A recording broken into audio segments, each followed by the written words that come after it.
En el programa número 16, hoy 11 de enero 2024, ya siendo las 19 horas 31 minutos, el tema que vamos a revisar el día de hoy con nuestros invitados es la prevención de lavado de activos.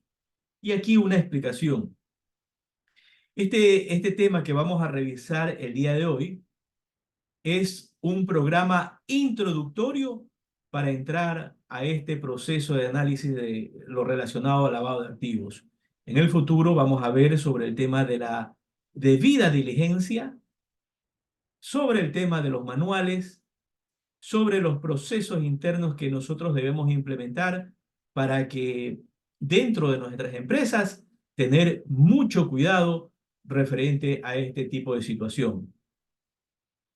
También les recuerdo a nuestros colegas que nos están escuchando y que están viendo este video por primera vez tal vez, que ustedes pueden ingresar a nuestras charlas que los hacemos por Zoom y tenemos un programa dentro del WhatsApp que nos pueden encontrar como Diálogo Profesional América.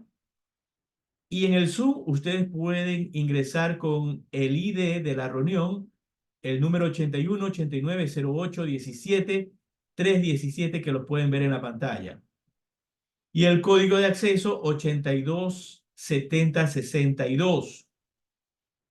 Si usted tiene esas aspiraciones de maestro, desea brindar ese granito de arena en las capacitaciones, tiene esa expertise, envíenos un mensaje. Puede ser al email audex@audex.com.es o nos puede escribir al WhatsApp al número de prefijo más 593 0994 982 531.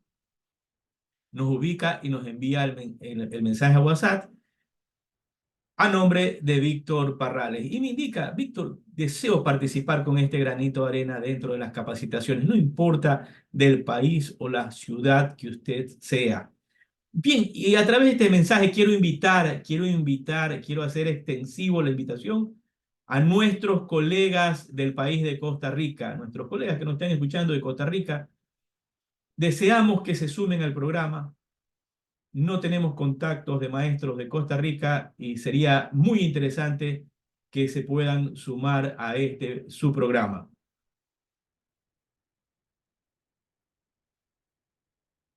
Recuerden que tenemos el séptimo foro NIF Panamá en mayo 2024 gracias a la doctora Alejandra.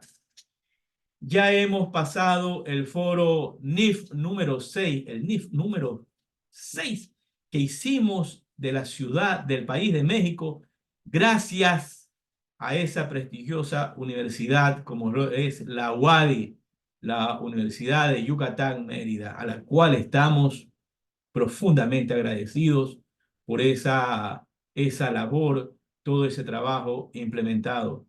Y a nuestros colegas que todavía no han recibido el certificado, les indico que tengan paciencia. Este es un trabajo que no es de la noche a la mañana. Tenemos que revisar, tenemos que emitir los certificados, a enviarlos a firmar. Tengan paciencia. Este séptimo foro y todos los foros que hemos hecho no tienen fines económicos.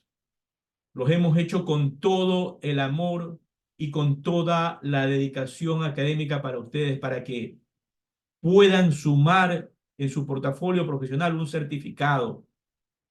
Pero no envíen mensajes equivocados, no envíen mensajes negativos. Todo lo contrario, empujen para que sigamos remando bajo esa misma directriz, esa misma vía, de que podamos entre todos nosotros, todos nuestros colegas de la América, llevar ese granito de arena de capacitación y esos certificados, que lo único que buscamos es enseñar y ayudar.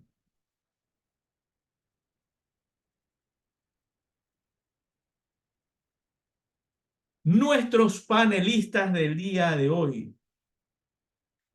Hoy tenemos como invitado al magíster en seguridad y defensa, nuestro colega y amigo Carlos Alfonso Boschel Norman, oficial retirado de la Policía Nacional de Colombia, auditor internacional BAS de certificación, auditor internacional de certificación BAS de la ciudad de Bogotá, Colombia, donde usted lo puede contactar al colega para entrevistas, capacitaciones, instrucciones en su empresa, donde él aborda diferentes temas de seguridad.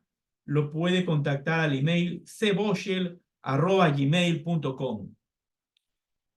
También tenemos el día de hoy como invitada a la magíster Ana Beatriz de Jesús Vargas Loaiza, contadora pública certificada de la ciudad de Durango, México. También nuestra colega Ana Beatriz cuenta con una amplia trayectoria profesional en la cual usted nuevamente puede invitarlos a todos estos colegas a través de cada uno de sus emails, y a Ana Beatriz la puede invitar a través del email a vvargasl@gmail.com. Ella es del país de México. Donde quiera que usted se encuentre, la puede invitar para sus universidades o sus colegios profesionales. Igualmente tenemos como invitada el día de hoy a la magíster María Elizabeth Ibarra Mendoza, contadora pública certificada magíster de esta hermosa ciudad como es Mérida, Yucatán. Igual nuestra colega María Elizabeth cuenta igualmente con una trayectoria profesional muy amplia y la puede contactar al email eibarra@loanco.com.mx. Y hoy también tenemos como invitado en este panel sobre la prevención del lavado de activos al licenciado Hugo Adiel Arce Guzmán, de la ciudad de San Salvador, El Salvador, igualmente con una trayectoria muy amplia. Lo puede contactar a Hugo en el email hugo.arce@auditaresb.com.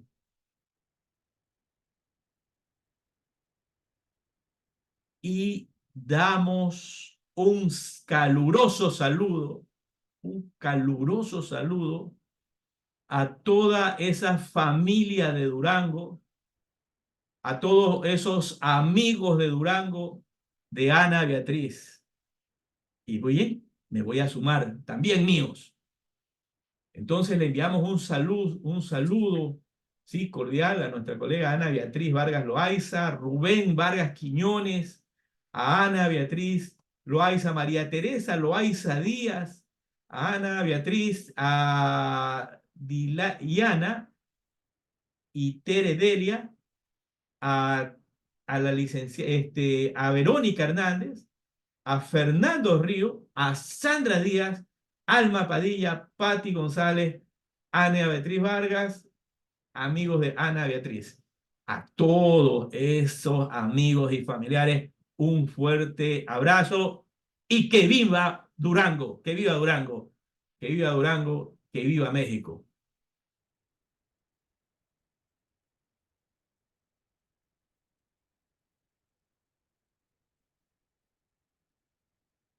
La frase del día de hoy, la frase del día de hoy es la siguiente, es un proverbio persa que nos dice: la paciencia es amarga, pero sus frutos son dulces. Bien, y es que los persas, los árabes, son muy pacientes. Puede pasar mucho tiempo, pero ellos no olvidan. Esperan, esperan con mucha paciencia. Ahora nosotros también debemos recoger este proverbio persa para poder hacer los cambios que necesitan nuestros países. Lamentablemente en mi país, acá en Ecuador, se vio atacada por una horda terrorista, pero hay algo positivo. Algo positivo se sacó de ese día oscuro, gris, Gracias a Dios, el presidente del Ecuador tomó una acción decisiva, una acción que merece aplausos para poder combatir a la delincuencia, al terrorismo, al narcotráfico. En cada uno de nuestros países debemos tener paciencia, pero debemos actuar. México, Colombia, Ecuador, Perú, Bolivia, todos nuestros países centroamericanos y aquellos países que se me escapan son países hermosos, maravillosos, con gente trabajadora. No hay país feo, no hay gente horrible. Todos somos hijos de Dios. Lamentablemente, la corrupción y la ambición se han apoderado de nuestras ciudades, de nuestros bellos países. Y depende de nosotros ser persistente y buscar erradicar el mal con paciencia. Y también tenemos otras adicionales donde nos dice el ser valiente, pero sin paciencia puede matarte. El ser ambicioso sin paciencia puede destruir la carrera más prometedora. El esforzarse por alcanzar la riqueza sin paciencia solo te alejará del camino del Señor. El perseverar sin paciencia es siempre algo imposible. La paciencia es poder.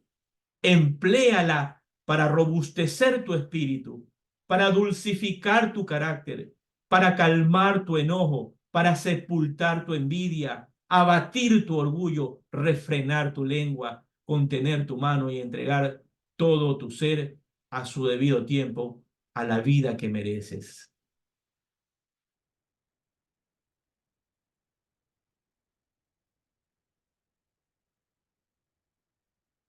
Bien, como les indicaba nuevamente, estamos en el programa Diálogo Profesional América, programa número 16, y hoy nos acompañan en el panel la magíster Ana Beatriz de Jesús Vargas Loaiza, del país México, el magíster Carlos Alfonso Boschel Norman, de Colombia, el licenciado Hugo Adiel Arce Guzmán, de El Salvador, y la magíster María Elizabeth Ibarra Mendoza, de México, con el tema prevención de lavado de activos.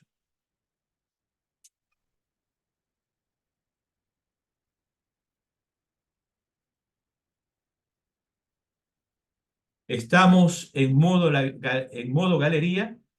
Vamos a proceder a anclar a nuestros participantes. Por favor, unos minutos de paciencia.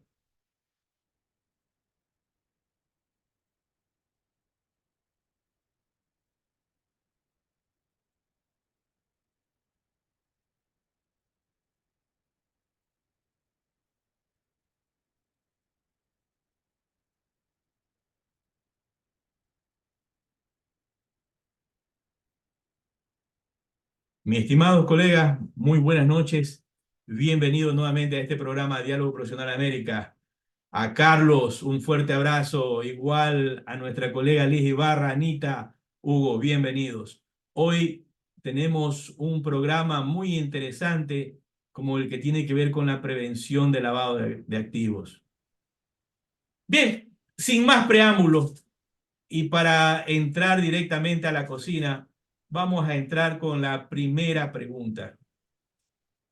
Y nuestros colegas que están en otras áreas académicas y que no saben sobre este tema de la prevención del lavado de activos, vamos a comenzar con la primera pregunta. ¿Qué es esto de la prevención del lavado de activos? Y le vamos a dar paso a nuestro experto en materia de seguridad, al magíster Carlos Boschel. Carlos, ¿qué es esto de la prevención del lavado de activos?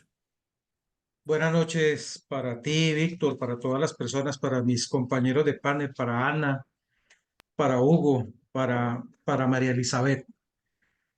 La prevención de lavado de activos creo que es una de las mejores estrategias que se pueden tener precisamente para anticiparse a la materialización de lo que conocemos como un delito. Pero el problema no es solamente un delito, sino también son riesgos que pueden acabar con una organización, pueden menoscabar una institución.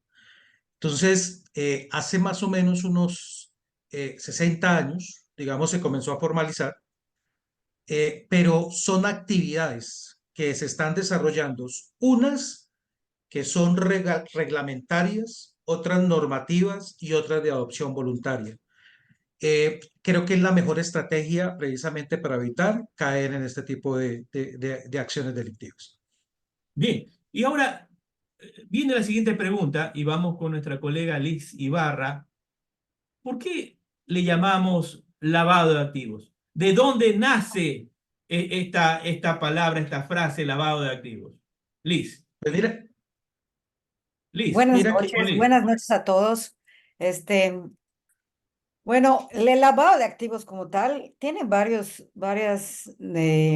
formas de conocerse, ¿no? También se le puede llamar blanqueo de capitales o lavado de dinero. En México se usa más lavado de dinero y básicamente es un proceso mediante el cual las personas o entidades intentan ocultar o dar una apariencia legítima a los fondos, bienes o ganancias que provienen de actividades totalmente ilícitas, como puede ser no nada más el narcotráfico, pues puede ser el fraude, una corrupción, la corrupción, el contrabando, la evasión de impuestos. Muchas veces esta parte de evasión de impuestos, no se consigue, o sea, no la metemos dentro de esos grandes rubros de delitos, pero obviamente también están dentro de esto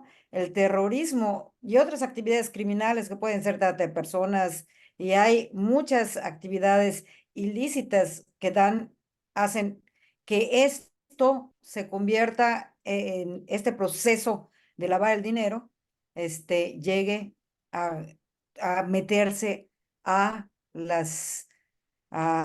pues a integrarse en los sistemas, financieros globales. Entonces, eso es básicamente. Muy bien, muy bien. Vamos a hacer una dinámica, una dinámica rápida, pero vamos a verlo desde la parte inversa, Anita. Vamos a verlo en la parte inversa. Vamos a suponer que Hugo y yo queremos ocultar dinero. Entonces, buscamos la forma de ocultar dinero. ¿Cuáles serían esos indicadores, Ana, que a través del organismo de Estado se deberían de activar para poder detectar este tema de lavado de activos? Para decir, hey, desde El Salvador y Ecuador se están enviando grandes sumas de dinero para ciertos actos delictivos. ¿Cuáles serían esos indicadores? Bueno, existen diferentes indicadores porque antes que nada, el que lava dinero, algo que yo les digo mucho cuando doy cursos de introducción a PLD, el que lava dinero lo hace de tal manera que hasta paga impuestos, porque ese es el objetivo, limpiarlo, hacer que parezca que es un dinero obtenido o que su origen es un origen lícito. Entonces empiezan a sonar las alarmas cuando abren un local, una empresa que puede ser una empresa fachada, una empresa fantasma, y que empiezan a realizar operaciones que para ese giro pudieran ser no propias o exageradas. Por ejemplo, que un restaurante diga que atendió a 1,000 comensales durante el día, pues o sea, por mucho que tengamos esa capacidad en nuestro restaurante, pues solamente que fuéramos a lo mejor un hotel que recibe todo incluido y que tenemos a nuestra cocina trabajando y no creo que haya 1,000 personas, ¿sí? Entonces, las primeras señales es cuál es el giro en donde disfrazan la actividad. esa actividad en donde dicen o señalan que están realizando cosas lícitas. El lavado de dinero es eso, por eso se llama lavado porque de hecho la primera empresa que emplearon fueron las lavanderías en Estados Unidos. ¿Por qué? Porque usaban efectivo, eran moneditas. Entonces podían decir que alguien llegó a lavar toneladas de ropa y entonces ya mandan una señal de alerta, ¿sí? Entonces los lavadores van a buscar tener la empresa, que son las empresas fachada, tener todas las instalaciones para disimular y eso ante los giros, las actividades de cada país, las unidades de información, lo que la hace la policía en cuestiones de lavado de dinero, van a vigilar porque hay actividades que por mucho dinero que yo diga que está generando, no son propias de la actividad que están registrando. O sea, el primer foco rojo es decir que ese negocio está recibiendo una cantidad que ningún negocio de su giro pudiera tener. Entonces, es el primer foco que observan, porque van a pagar impuestos y van a estar, les digo, muy bien establecidos. Son las empresas que utilizan sobre todo. Y pues sí, el principal para mí lavador, el principal problema en Latinoamérica que tenemos, y creo que en el mundo, y que tenemos que ponerle mucha atención es la corrupción. ¿Por qué? Pues porque pues el crimen organizado ya lo sabemos, que va a lavarlo a través de diferentes, pero también tenemos a muchas personas que se dedican a la política y que van a tener ese dinero que obtienen de manera ilegal con los proveedores a los que contratan o con los favores que le hacen a otros, pues van a tener la necesidad de limpiarlo, estableciendo de alguna manera. Son focos rojos. Siempre la autoridad sabe giros, siempre sabe montos. Entonces hay cosas, dicen que el dinero y el amor saltan a la vista. Entonces lo hacen tan descarado que lo empiezan a demostrar y la autoridad tiene bien establecidos, por eso se hace una evaluación o un análisis de riesgos en donde se tiene bien establecido los márgenes o las diferentes actividades que pudieran ser usadas para hacer este tipo de actividades ilícitas. Muy bien, muy bien. Ahora, vemos que tenemos entidades de control como las entidades fiscales, las entidades que controlan las empresas, las policías, las instituciones privadas como son los bancos, pero resulta que nadie ve nada. Resulta que nadie ve nada y cuando algo sale a la luz, es porque reventó el globo. Y como reventó el globo, entonces ahí ya no nos podemos hacer los tontos y debemos de revelar lo que más podamos. ¿Por qué no funcionan los controles, Hugo? ¿Qué pasa?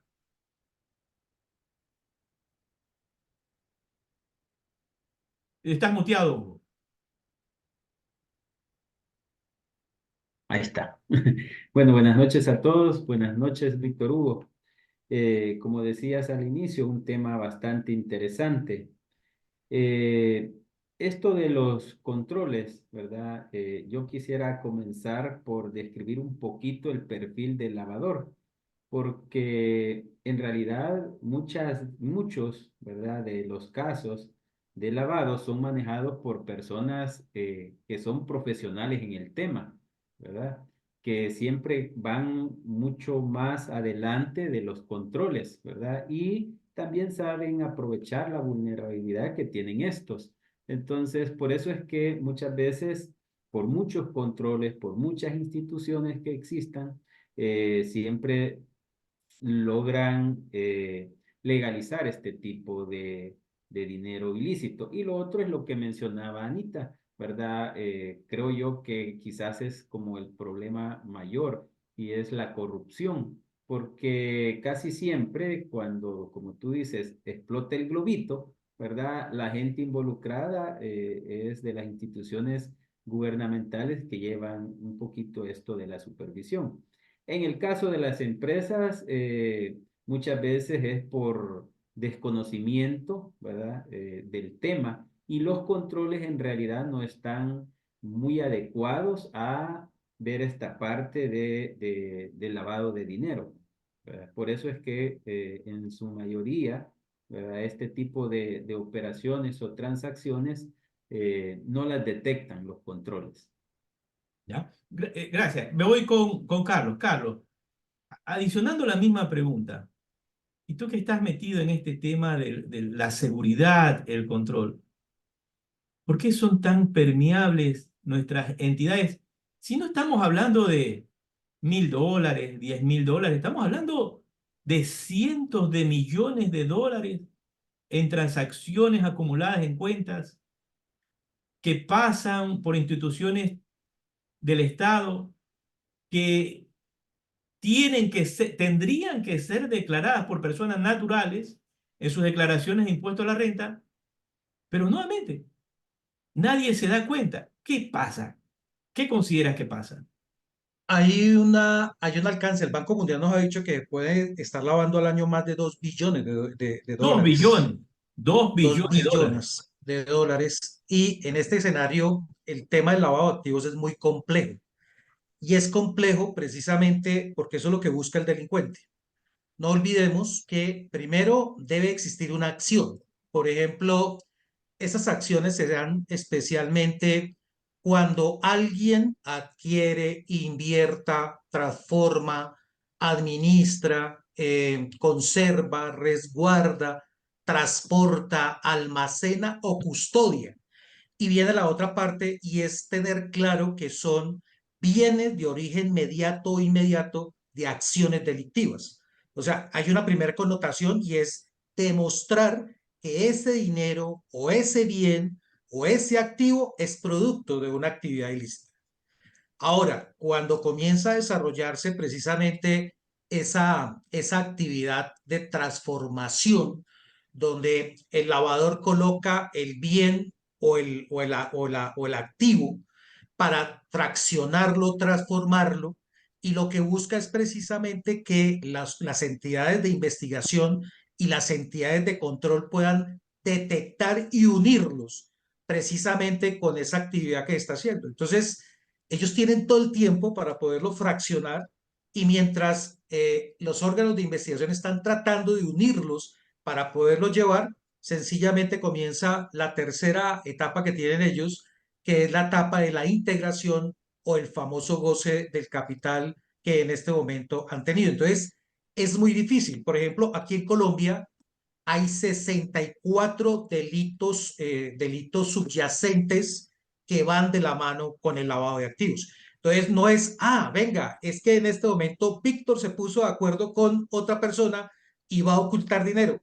Hay que demostrar que Víctor ha cometido cualquiera de los 64 delitos subyacentes y la acción que él tenía le dio ¿para qué? Para poderlo ocultar.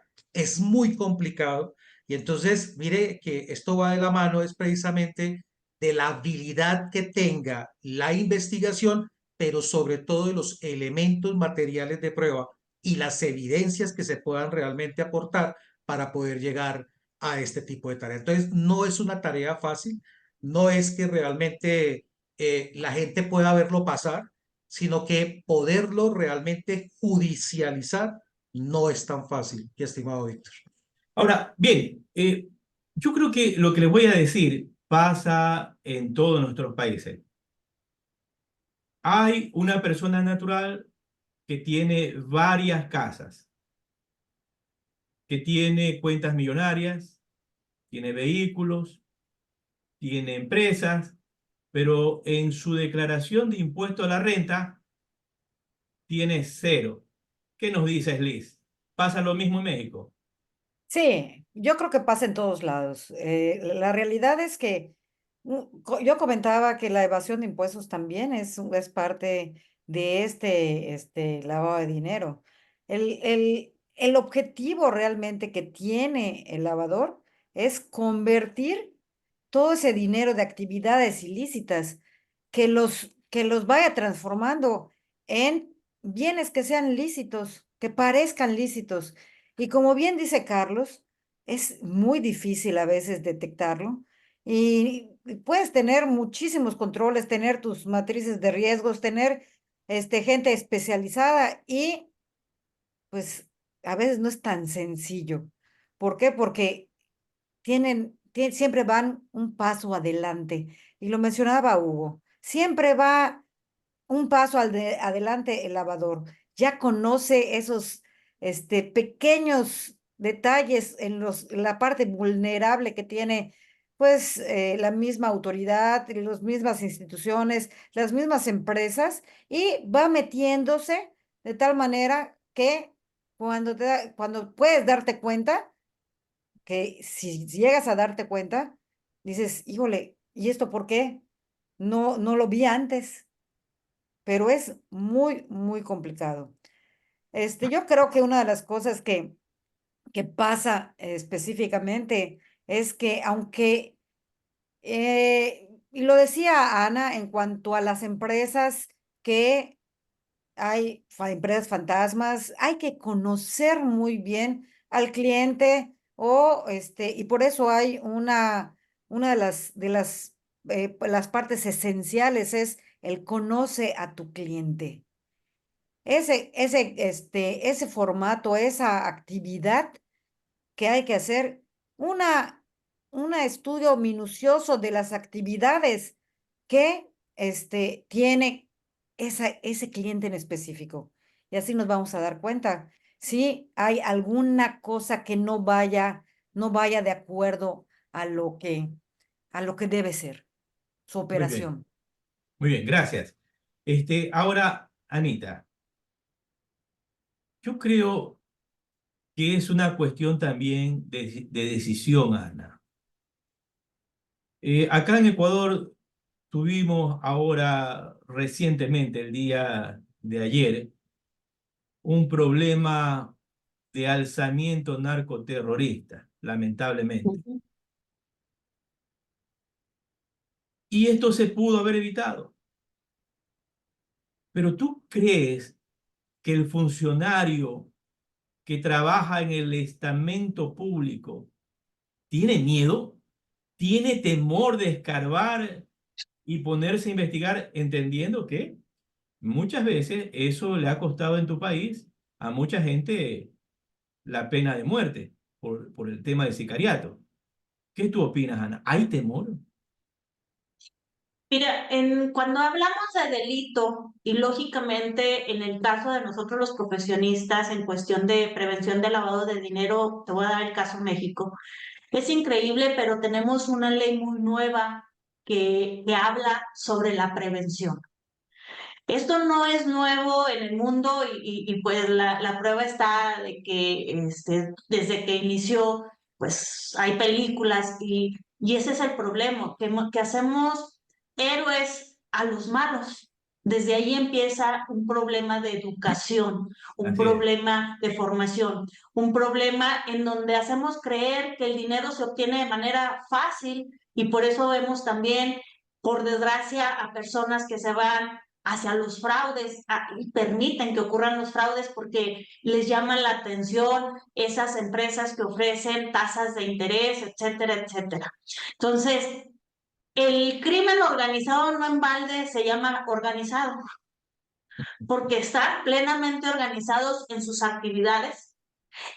Puedes agarrar a la cabeza, pero ya tienes a 3 o 4 que pueden ocupar ese lugar. Entonces, están plenamente organizados y un problema que vivimos en México es que se les ha dejado entrar hasta las esferas más altas del poder. ¿Por qué? Porque lo vivimos hace muchos años en que se declaró una guerra que no fue guerra, que no fue una cuestión, y no me gusta hablar mucho de política, pero lo tengo que decir, que disparó muchas de las situaciones que estamos viviendo en México y que se dice que está hasta en tu país, Víctor, en Ecuador. O sea, se ha ramificado, o sea, ha llegado. ¿Por qué?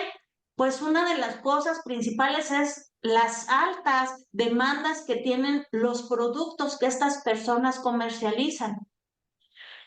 Entonces, yo recuerdo lo que decía la vicepresidenta de Gafi, que es de acá de México, y que señalaba que detrás de ese lavado de dinero, detrás de ese dinero que se lava, siempre hay el dolor de una familia, de una madre que anda buscando a su hijo, de un padre que llora porque su hijo está en las drogas, Entonces, es parte de una cultura de dolor que se da y da como resultado este delito de lavado de dinero. Es el crimen que viene atrás, no es nada más el lavado de dinero.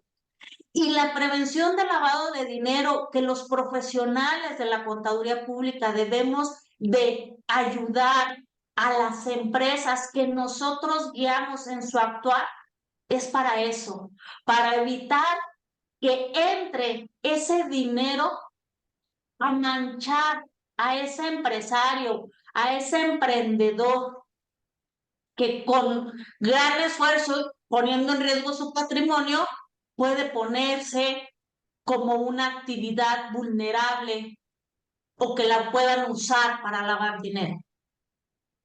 Ese es el problema que vivimos, no nada más en México. Por eso hay organizaciones y ha habido diferentes organismos internacionales, la ONU, Gafi, que es el Grupo de Acción Financiera Internacional, que más han entrado y que da las 40 recomendaciones, los bancos centrales que se organizaron a través de un grupo, las unidades de investigación financiera que tienen su propio grupo para buscar coadyuvar en la investigación internacional. ¿Por qué? Porque esto rebasó fronteras. México solo no puede. Cuando tenemos una demanda en Estados Unidos exagerada de drogas. ¿Cuándo nace esa demanda y qué nos ha llevado al caos en América Latina?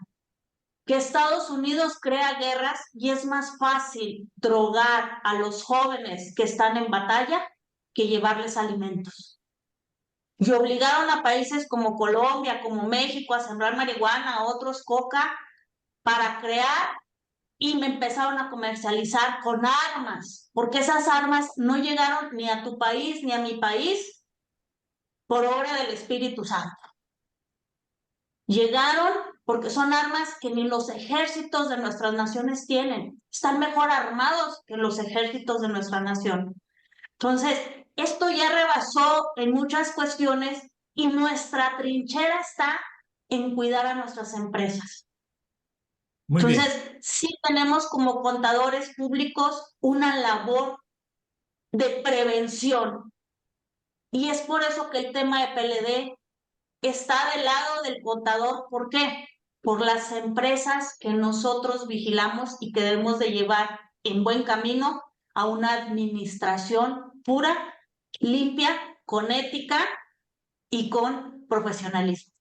Bien, ahora tenemos el tema de los paraísos fiscales, Hugo. En este tema de los paraísos fiscales, para que nuestra audiencia entienda qué es esto de los paraísos, ¿no? ¿Qué nos podrías tú decir? Bueno, así bien simple, ¿verdad? Los paraísos fiscales son estos países que primero muchas veces tienen una baja tributación, ¿verdad? Donde el mover estos capitales que han sido legalizados, ¿verdad? O ingresados a los sistemas financieros, se pueden mover pensando siempre en que en algún momento pueden ser descubiertos. Entonces, al tener esta plata en esos países de baja tributación o muchas veces que tienen el secreto bancario, se imposibilita, ¿verdad?, hacer la investigación, a veces de los mismos países locales en donde se ha movido ese dinero. Entonces, así es fácil, pues los paraísos fiscales son esos países donde se puede con mayor facilidad encubrir este dinero, ¿verdad?, la plata. Ya, muy bien, muy bien. Carlos, vemos que el narcotráfico ahora ya toma el nombre, va tomando el nombre de narcoterrorismo. De hecho, en estos 2 últimos días que pasaron, vimos en Guayaquil, en todo el Ecuador, no solo en Guayaquil, en todo el Ecuador, cómo estaban perfectamente sincronizados, comunicados, preparados dispuesto para la acción, pero lamentablemente sin un accionar oportuno.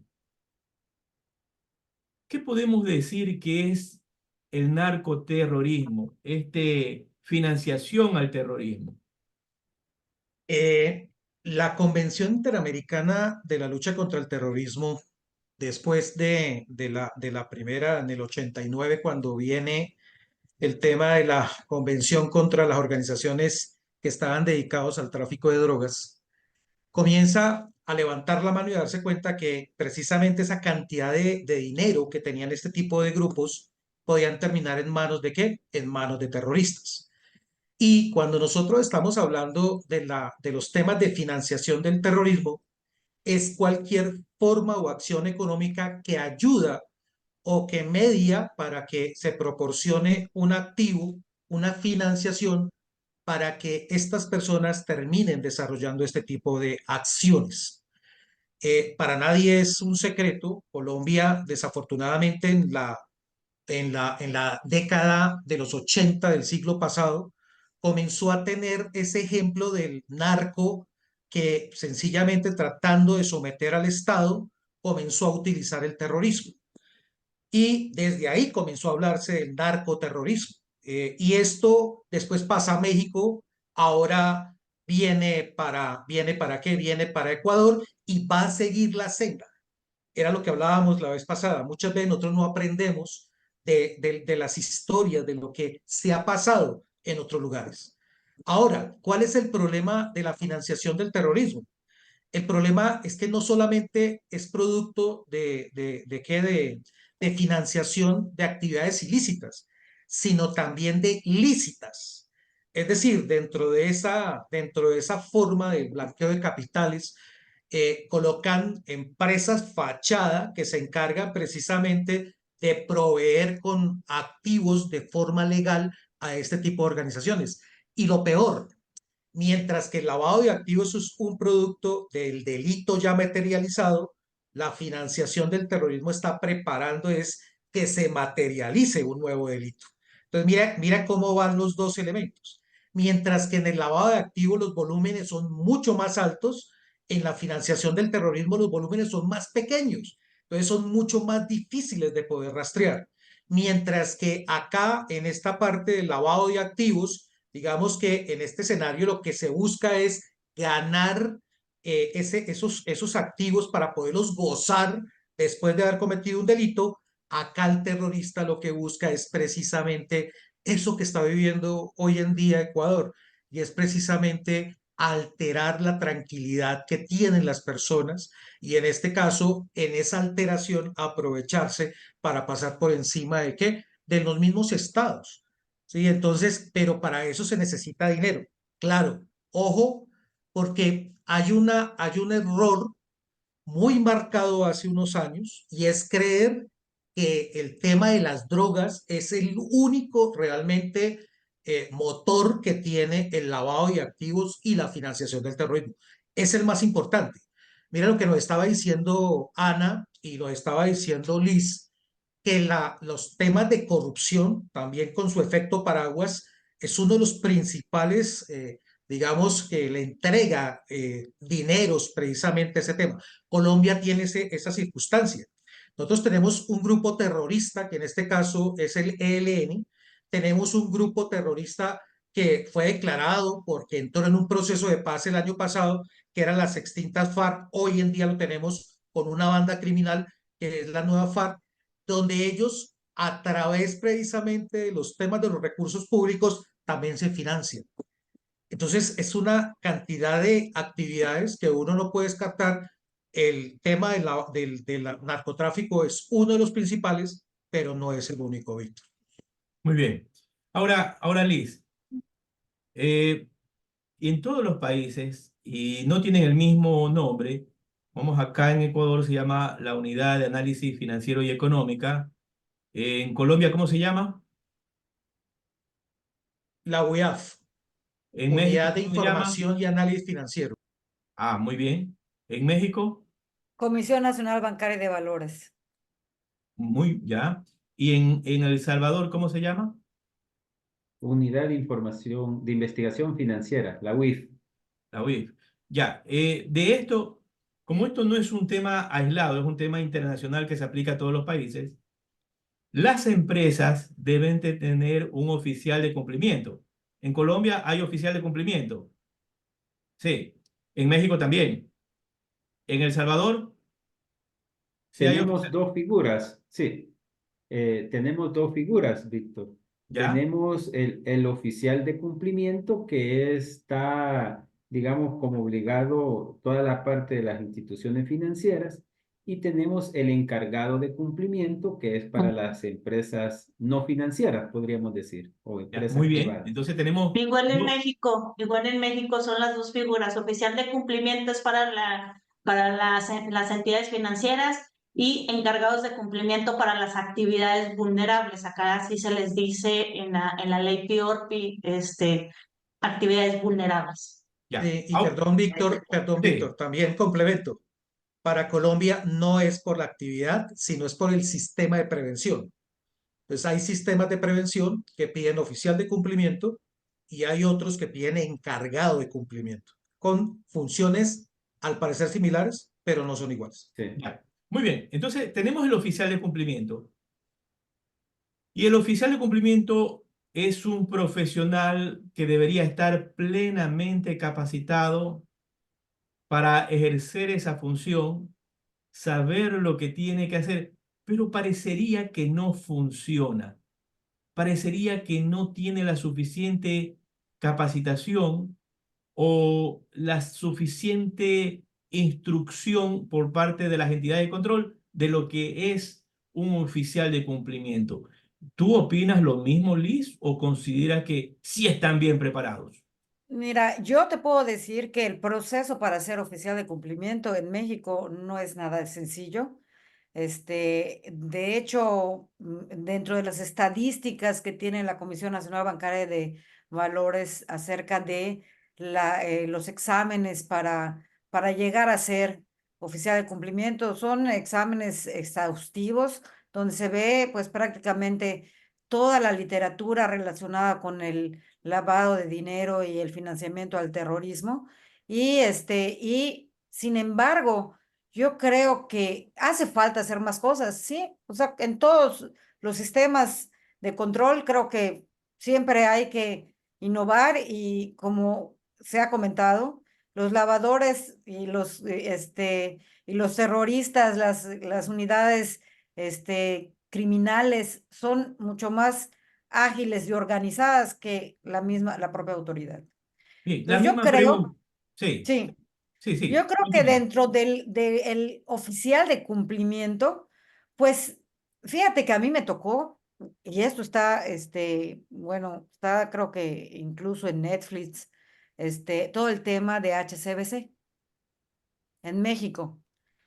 Yo trabajaba en HSBC en ese entonces, cuando se detecta el volumen tan alto de dólares que se exportaban y que se movían dentro de las instituciones y sobre todo en HSBC, o sea, lo que era Vital y después HSBC era la institución que manejaba el 90% de los dólares mal habidos de todo el sistema financiero mexicano. Entonces, la realidad es que yo creo que las instituciones financieras están haciendo su parte, pero sin embargo falta mucho por desarrollar.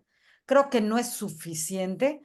Nos llevan mucha ventaja los criminales y pues obviamente las instituciones de control su trabajo lo pueden estar haciendo constantemente, sin embargo, hay que reforzar esos controles.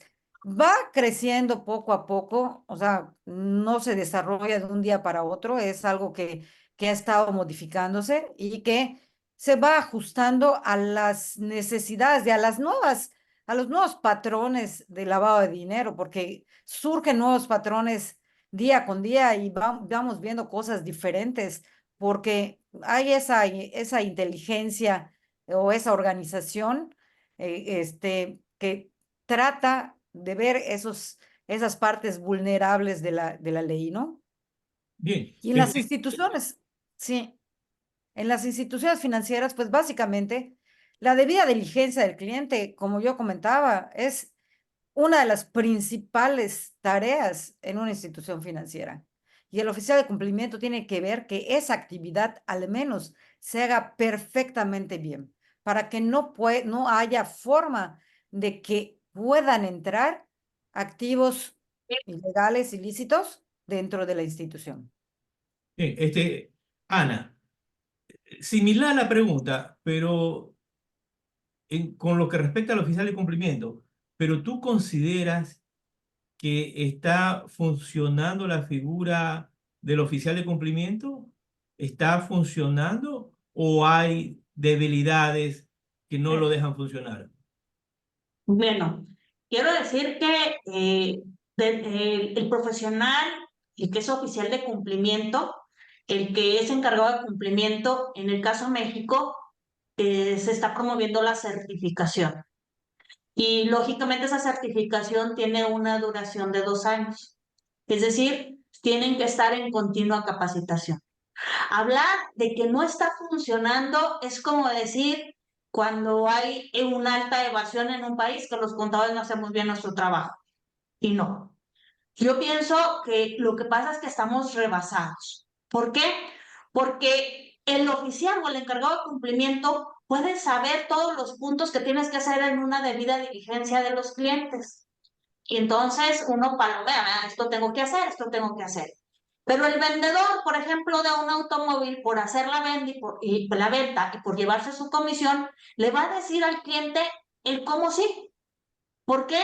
Porque él quiere hacer la venta. Ya no le interesa si hay algún problema de otro tipo. Entonces le dice, mira, no pagues así, págalo asado, haces esto, me das esta semana, me das la otra semana, y así nos evitamos los avisos.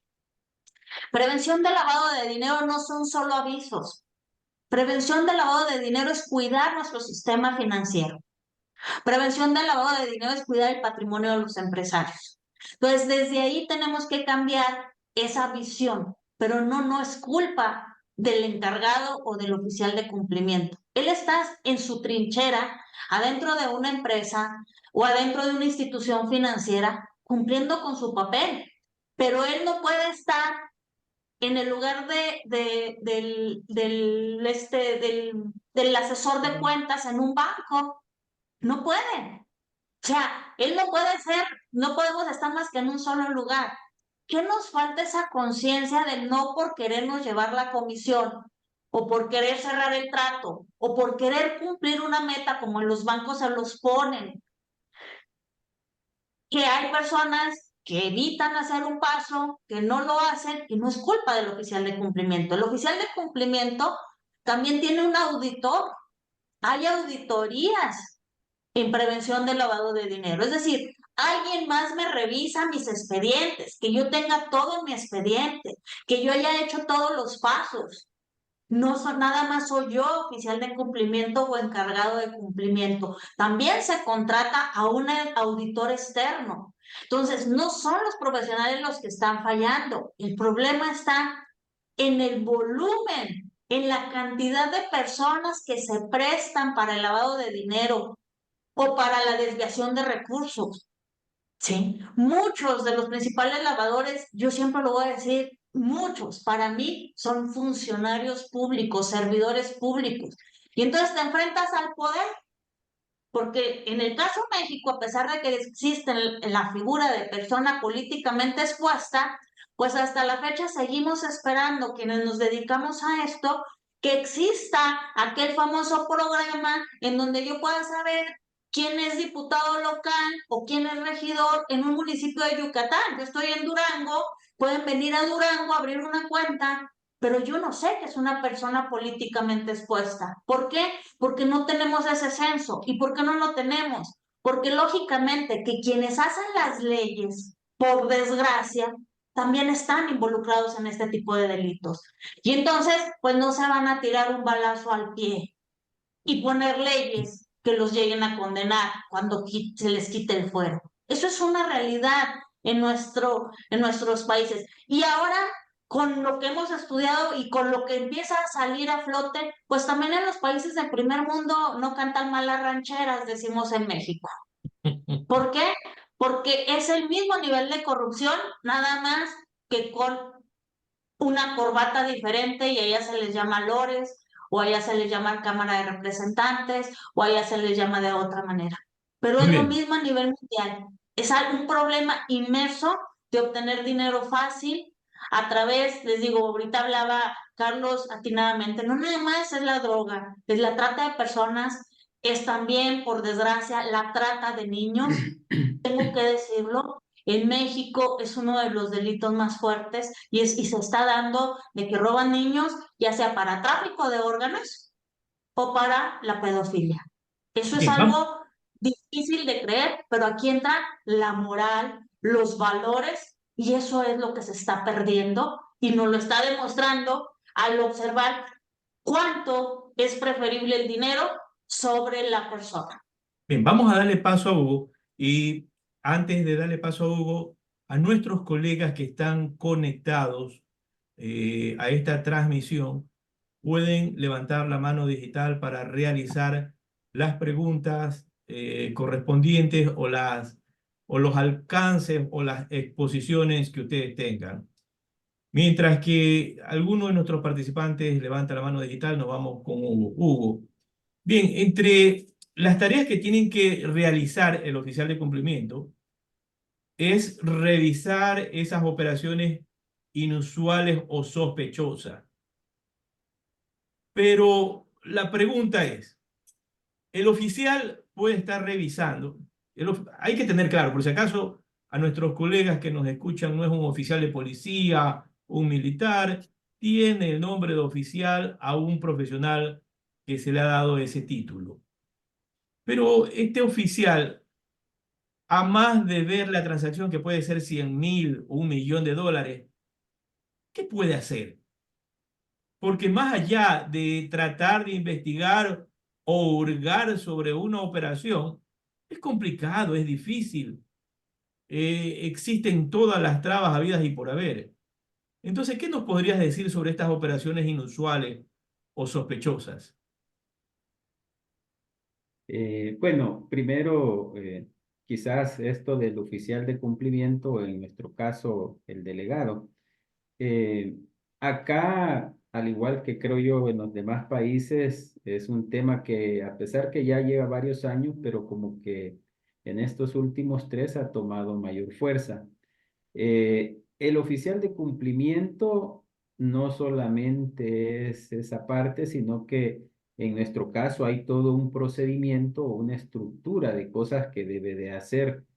Acá tenemos 8 documentos que están descritos en una ley especial y un instructivo que el oficial debe de, en cierta manera, desarrollar e implementar, ¿verdad? Y dentro de todas esas actividades, ¿verdad? Hay un procedimiento para detectar esto de las operaciones sospechosas, aparte que ya es una de las recomendaciones del GAFI, ¿verdad? O sea, está ahí ya bien puntual, que es como una de las actividades principales.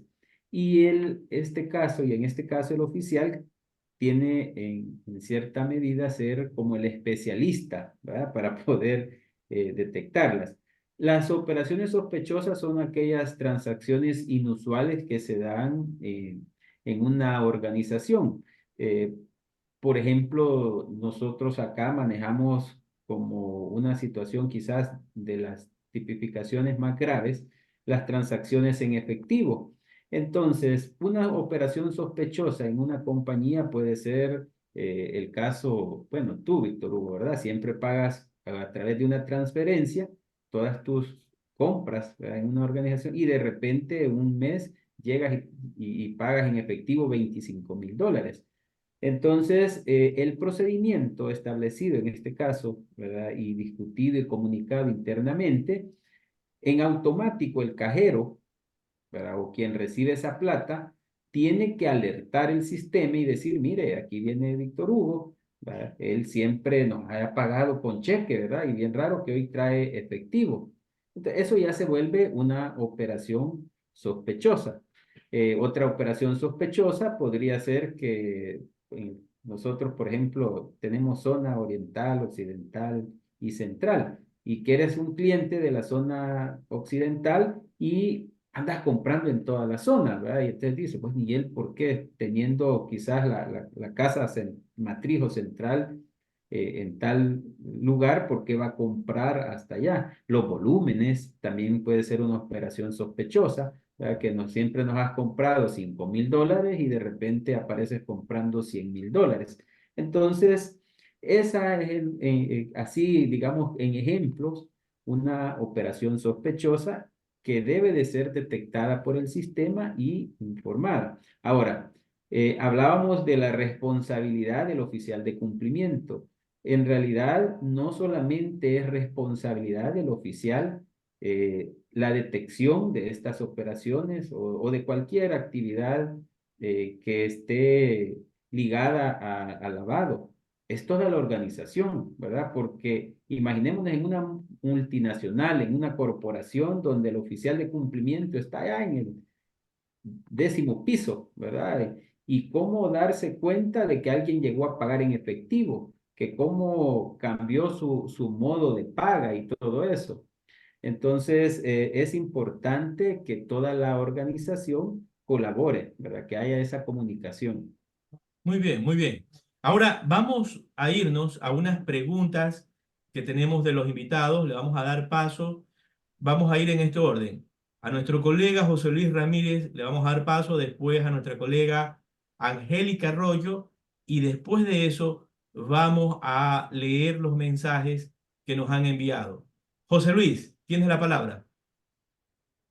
Bueno, primero que todo, muchísimas gracias. Muy buenas noches para todos. Qué interesante que se desarrollen Buenas este noches. tipo de espacios, porque pues eso permite que empecemos a hablar un mismo idioma en todo lo que tiene que ver con el control y lavado de activos y el financiamiento del terrorismo. Y escuchándolos hablar, pues no soy experto en esta área, pero sí me surgen algunas inquietudes. Y en alguna oportunidad, encontrándome yo en los Estados Unidos, me decía un oficial de la ley en los Estados Unidos, me decía, eh, el problema está en que los latinos cuando cometen actos delictivos se llevan el dinero americano y al gobierno americano le representa una pérdida de 30 centavos de dólar el recuperar ese dinero, mientras que las actividades que se hacen de forma ilícita en los Estados Unidos, las mafias en los Estados Unidos invierten en los Estados Unidos, mientras que los latinos se traen ese dinero para acá. Entonces me surge una curiosidad en relación a que las acciones que toma Bukele, el presidente Bukele, en El Salvador, él comentaba que un alto funcionario le decía que esas acciones iban a afectar la economía, porque el delincuente también hace parte de una economía, ¿no? El delincuente eh, coge esos dineros, compra armas, compra comida, compra elementos, compra televisión, y eso hace parte de una economía, ¿no? Entonces, pues me generan bastantes inquietudes, ¿no?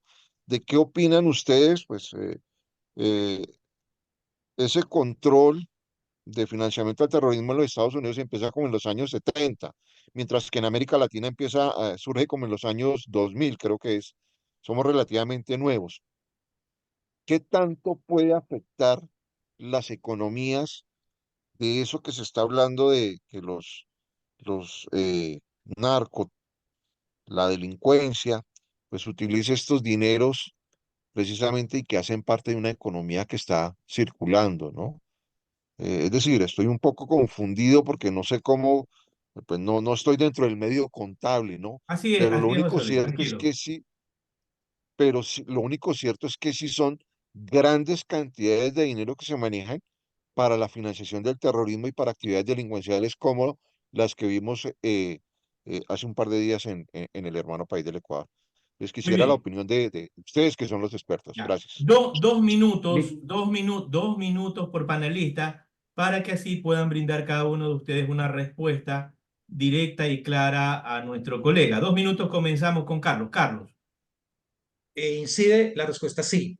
Es más, hoy en día estamos viendo los temas del cibercrimen. El cibercriminal invierte más del 50% de las ganancias que obtiene de sus actos precisamente en preparar el siguiente. El delincuente ha obtenido recursos para financiar cuando tiene que en este momento enfrentar la legalidad, cosa lo que está pasando en Ecuador, para poderlo invertir en la guerra, en la confrontación. Invierte en tener que llevar al funcionario público a qué, a enredarlo dentro de la parte de la corrupción a través de los actos de soborno. Influye dentro del mismo medio para ganar conciencias, como lo llamamos nosotros. ¿Para qué? Para que ellos siempre busquen el poder cumplir con el objetivo que es precisamente continuar con su actividad criminal. Gracias, Carlos. Ana, 2 minutos. Yo estoy en el estado de Durango, forma parte del estado, por desgracia, del famoso Triángulo Dorado acá en el norte del país. Y les puedo decir que existen muchos municipios que viven por el dinero del crimen organizado. Entonces, realmente forma parte de la economía y quizás por eso muchos políticos o parte de los políticos no se atreven a combatirlos de otra manera, puesto que caería la economía, sí es cierto. Pero lo que se trata es de cuidar que no ingrese al sistema financiero. Entonces, sí es como un doble discurso de una exigencia que tenemos que cumplir, de cuidar y al mismo tiempo de observar que, por desgracia, yo te lo digo, en varios municipios del estado de Durango, Sinaloa, parte de Sonora, que forman parte del Triángulo Dorado, viven o de eso están dependiendo muchas familias. Entonces, sí es algo que choca. Bien, Liz. Bueno, yo también estoy de acuerdo con Ana, es algo contradictorio totalmente. Por un lado, sí, es efectivamente puede estar ayudando a las economías, pero dijiste algo antes, Ana, muy interesante, que es que esa actividad provoca dolor y sufrimiento en las familias. Y sobre todo que son actividades que, pues al ser ilícitas, puede repercutir en la sociedad de una manera pues creo que es peor tenerlas que no tenerlas. Entonces, yo no estoy muy de acuerdo en que tendríamos que aceptar que sean parte de la economía, sino que simplemente son actividades, son el resultado de actividades ilícitas, cosas que no deberían suceder. Y esa es mi opinión. Gracias, Liz. Hugo. Bueno, yo que me veo directamente involucrado por lo que decía, no me fijé, del plan Bukele, ¿verdad? Eh, yo creo que una política bien orientada puede cambiar esa percepción. Nosotros en El Salvador creo que lo estamos viviendo. Las pandillas habían impuesto, ¿verdad? Una renta casi al 100% del comercio, ¿verdad? Es más, publicaban hace un par de semanas una lista o un cuadernito que llevaban las pandillas donde tenían listado, ¿verdad? Tienda por tienda, hasta la gente que llevaba la mercadería a esas tienditas con una cuota que debían de pagar. Entonces, sí, ¿verdad? Es más, creeríamos, o eso es lo que se maneja, de que ya no solo era el pandillero que vivía de esa renta, vivía toda su familia. Y ese era es como un discurso que andaba un poquito los otros partidos políticos en decir, mire, pero ¿y hoy de qué va a vivir esa familia del marero? ¿Verdad? Si él vivía de la renta. Entonces, claro, ¿verdad? Por eso digo de una política bien hecha, porque ya en nuestro país eso terminó, ¿verdad? Ya no está, bueno, existe ahí un poco, pero es mínimo. Entonces, ¿pero qué ha pasado como respuesta a eso? Es que ha habido mucho turismo, mucha inversión. Entonces, creería yo que no debería de ser una excusa, ¿verdad? En este caso de los gobiernos y todo eso, de que, bueno, si eliminamos el terrorismo, eliminamos el lavado, ¿verdad? La economía se va a ver fuertemente afectada. Y me van a disculpar los amigos de Panamá. Alguien pone de ejemplo, pero que cuando estaba en la lista de los paraísos fiscales, ¿verdad? Decían, bueno, es que Panamá tiene un crecimiento totalmente diferente a los otros países de Centroamérica porque hay lavado de dinero, ¿verdad? Entonces, para mí es así, ¿verdad? Si hay una buena política o si hay voluntad política, creo que puede ser eh, contrarrestado esa parte de combatir el lavado y crear otro tipo de política. Bien, bien. Gracias, Hugo. Ahora nos vamos con la intervención de nuestra colega Angélica Arroyo de Perú. Angélica, buenas noches, bienvenida. Buenas noches. Buenas noches, Víctor Hugo, Muy buenas colegas, noches, Angélica, bienvenida. Buenas noches. colegas Liz, Ana Beatriz, Hugo y Carlos. Primero, felicitarlos por su brillante intervención, lo que evidencia que ustedes, pues, con las definiciones conceptuales que nos dan acerca de lo que es el lavado de activos, las características y mecanismos que comprende este fenómeno económico-financiero ilegal, nos da a entender que ustedes sí conocen la naturaleza, las características, los mecanismos, las estrategias, los medios, las formas que utilizan aquellas personas naturales o jurídicas que realizan esta actividad ilegal que es el lavado de activos y que proviene de actividades ilícitas vinculadas que muy bien nos detalló Carlos y los otros colegas también. Y considero que a nivel de las Américas tenemos legislaciones muy parecidas en el tema del lavado de activos y la lucha contra el financiamiento del terrorismo, ¿no? Desde la perspectiva de mis experiencias como auditora, yo podría decir, ¿no?, de que la labor de la unidad de inteligencia financiera y del oficial de cumplimiento es de vital importancia y trascendencia, dado que tanto la inteligencia, tanto la unidad de inteligencia financiera como el oficial de cumplimiento, como la auditoría interna, la auditoría externa, los directores y gerentes, en mi opinión, forman lo que podríamos denominar sistema de prevención y detección del delito de lavado de activos y del financiamiento del terrorismo, ¿no?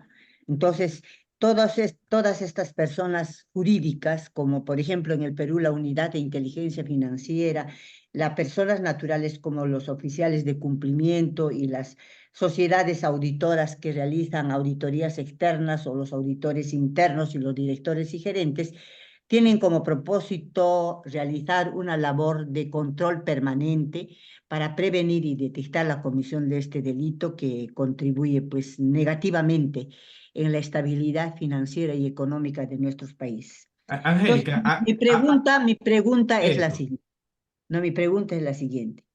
En base a vuestras experiencias, mis distinguidos colegas, ¿qué podrían opinar acerca del nivel de contribución especializada del contador público en las investigaciones, en el enjuiciamiento y la sentencia de los lavadores de activos y financiamiento del terrorismo? O sea, ¿consideran que hay un alto nivel o grado de contribución, un regular, mediano o una nula contribución? ¿Qué nos podrían mencionar al respecto y además también tal vez darnos a conocer cuáles son las causas por las que no se logra ese nivel de contribución esperado y cuáles serían las consecuencias de estos bajos niveles de contribución si fueran bajos, ¿no? Esas serían mis inquietudes, Víctor Hugo. Muy bien, gracias, Angélica. Partiendo Pediría que por mis Carlos. colegas me Dos, contesten. 2 minutos. Carlos. Incidencia alta, total.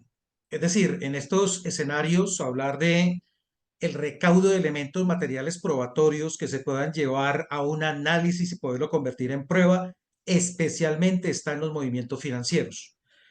¿Cuál es la debilidad que se tiene? Hay en mi consideración hay dos. Uno es la debilidad del hombre, hablando de la persona, que muchas veces acepta que puede estar pasando cosas, cierra los ojos y sencillamente se convierte en parte cómplice de la actividad. O la segunda es que no sabe en este momento qué es lo que puede estar pasando. Una de las grandes debilidades que tenemos nosotros en las organizaciones es no comprender el riesgo de lavado de activos. Una cosa es qué es lavado de activos y otra cosa es cómo puede suceder dentro de nuestros procesos de nuestra organización. Y entonces, si el contador no lo conoce, muchas veces puede estar en este momento, estar inmiscuido dentro de la misma actividad y solamente hasta cuando realmente llegue una investigación, se detecte. Y no olvidemos que ustedes tienen una connotación muy especial. Ustedes dan fe pública, que en este momento esto, desde el punto de vista penal, tiene unas implicaciones diferentes a otras personas que están dentro de los procesos. Entonces, para concluir, ¿es la más alta? Sí, y considero que los contadores deberían ser las personas mejor preparadas en la detección y en la forma de poder llevar realmente esos elementos materiales probatorios para que, o bien sea, para sacar a una organización ante una sospecha o poder entregar realmente algo que ellos desde su punto de vista de fe puedan realmente inmiscuir en la materialización de ese tipo de delitos. Gracias, Carlos. Liz. Bueno, yo puedo decir también, Carlos, la verdad estoy también de acuerdo. Sin embargo, creo que dentro de las organizaciones depende mucho el papel que juegan los sistemas, no nada más las personas, porque las personas sí efectivamente pueden estar inmiscuidas y pueden estar trabajando de una manera no correcta dentro de una organización, porque desconoce cuáles son las implicaciones de ese lavado de dinero. La capacitación tanto interna dentro de las organizaciones financieras, sobre todo en las organizaciones financieras, creo que es indiscutible que tiene que ser constante y con esa condición de conocimiento ético del trabajo y actividad que se desarrolla dentro de una institución financiera.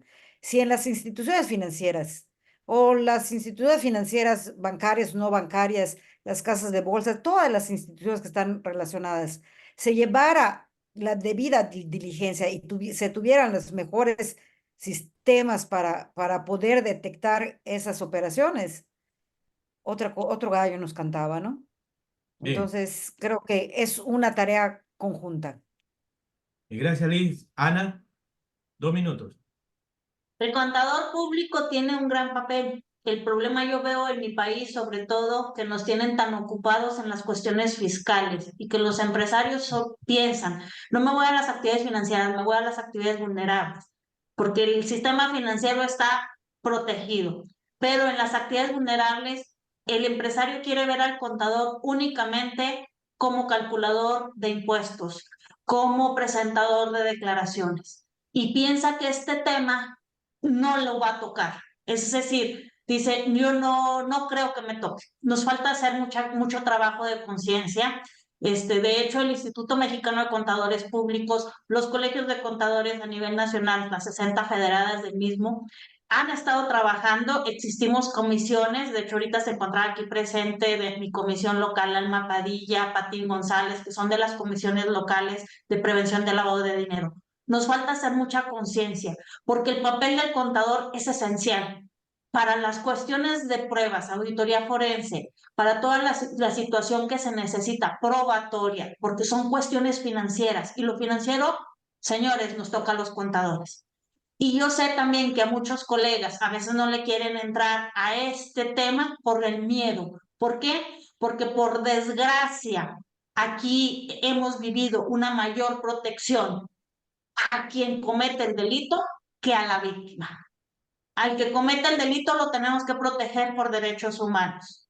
Y a la víctima, pues resulta que en las demandas aparecen todos sus datos. Entonces, pues por favor, da miedo a veces participar como perito o como testigo o como una persona que puede dar las pruebas suficientes. Entonces nos falta ir más allá de lo que se puede. Hay mucho trabajo por hacer. Realmente yo puedo decirlo, México está en pañales a comparación de Colombia, a comparación de otros países, pero creo que poco a poco podemos lograr lo más importante: prevenir el lavado de dinero, al menos en los emprendedores y en las empresas. Gracias, Ana. Ya vamos, ya mismo te damos paso, Carlitos. Sí, Hugo, tus comentarios. 2 minutos, rápidamente.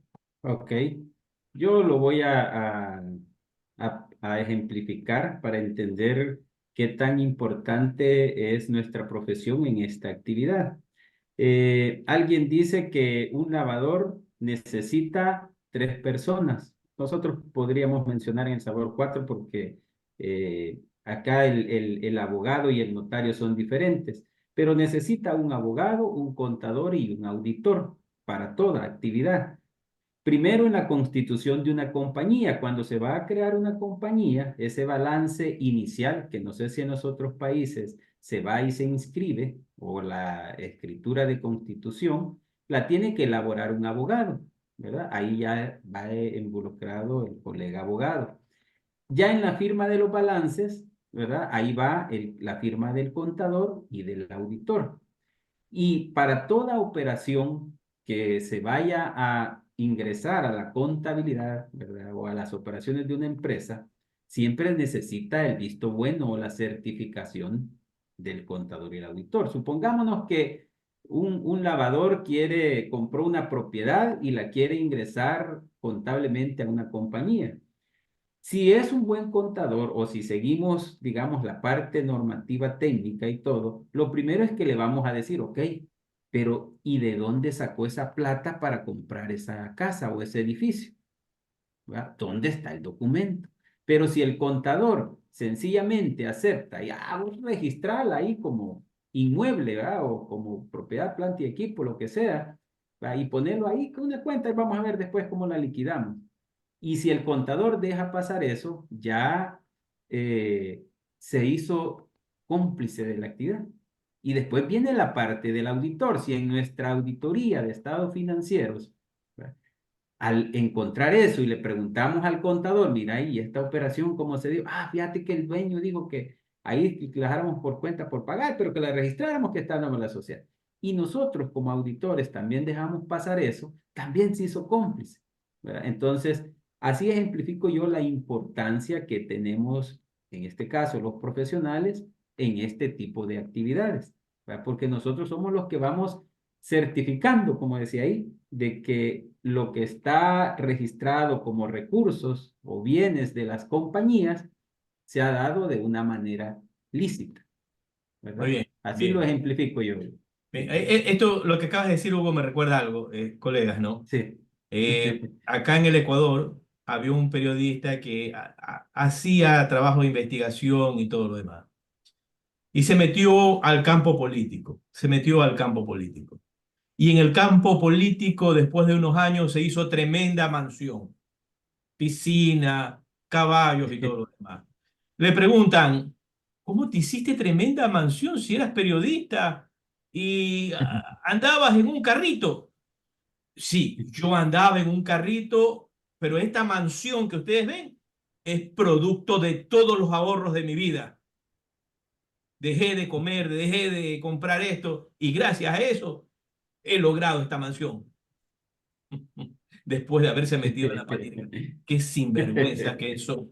Le damos el paso al doctor Carlos Enrique Pacheco y ahí nos vamos con nuestro colega Germán Mauricio Chávez del Salvador. ok, Rápidamente bien, para bien. ir cerrando la transmisión. Carlos. Sí, mira, eh, en, hay un problema y yo estoy de acuerdo, Nito, que el contador solo se dedica a lo que son los impuestos, nada más, ¿no? Pero, ¿qué pasa si yo divido con prestanombres todo ese dinero o hago varias empresas y voy poniendo pequeñas cantidades ¿cómo lo podría yo detectar, no? ¿Sí? O bien, supongamos que a mí me liquidan y me dan una gran cantidad. Pues yo, ¿qué tengo que hacer? Pues demostrar que me liquidaron y nada más, ¿no? Pero sí, el lavado de dinero es un mal que hasta ahora yo dudo que lo puedan erradicar pronto, ¿eh? Sí. A lo mejor Carlos Bochel, Carlos, bueno, excelente plática también. Eh, yo creo que va a estar muy difícil, ¿no? ¿Por qué? Porque ahorita el narco es el que realmente tiene la mano ahora sí que agarrado a la gente con la mano fuerte, ¿no? Es más, los narcos tienen armas más poderosas que hasta el ejército, ¿no? ¿Sí? Entonces, ¿qué van a hacer los contadores? Pues van a tener que registrar, ¿no? Como les digo, ¿no? Sobre todo porque les pagan muy poco, ¿no? ¿Sí? ¿De acuerdo? Entonces, eh, y ya por último, aquí en México, y Anita y Liz no dejarán mentir, existe la figura del comisario, ¿no? Y ese comisario debe también de analizar si todo lo que se está haciendo está correcto, ¿no? Porque el comisario tiene todas las facultades para poder revisar, y si no lo hace, pues también él tiene una acusación penal, porque pues realmente él pues, es responsable solidariamente con el empresario, ¿no? Y con el consejo de administración, ¿no? Bien, hasta aquí lo Gracias, dejo. Carlito. Germán, le vamos a dar paso a Germán. Germán, 2 minutos. Estamos sobre el tiempo, 2 minutos. Hay una situación que dijo la compañera de México y yo creo que aplaudo eso, que ningún país atiende esto para generar cultura. Todo el tema de la prevención de lavado, si se hace por ley, desde ahí estamos mal porque ya se hace por imposición. Al final nos damos cuenta, Víctor, Carlos, que se habla de los países, se vuelve histórico la fama, la mala fama de los países, la mala fama de Colombia, cómo Ecuador creció en droga, cómo México se ha convertido en un país poderoso de drogas, cómo El Salvador es un puente Centroamérica de drogas. Aquí en mi país están las colonias que venden droga toda la vida y siguen vendiendo droga y el tema de pandillas nada más es un tema que hasta muy tarde se tardó este gobierno en meterle mano porque ya estaba, gracias a Dios no se metió con los carteles de lleno en el sentido de otros países. Víctor, el problema es que no se hace nada integral. Si todo se hace por imposición, el sector privado dice, el gobierno me está imponiendo algo. Y al final te puedes dar cuenta cuando uno habla. Tenemos una nueva ley que hace poco la modificaron.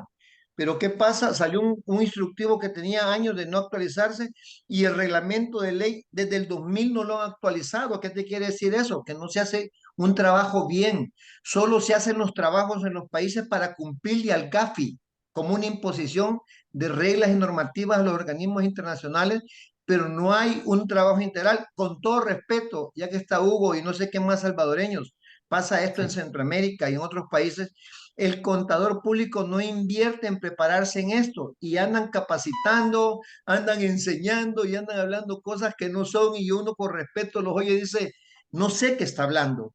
Y estos son los que enseñan a las nuevas generaciones y generamos una cultura.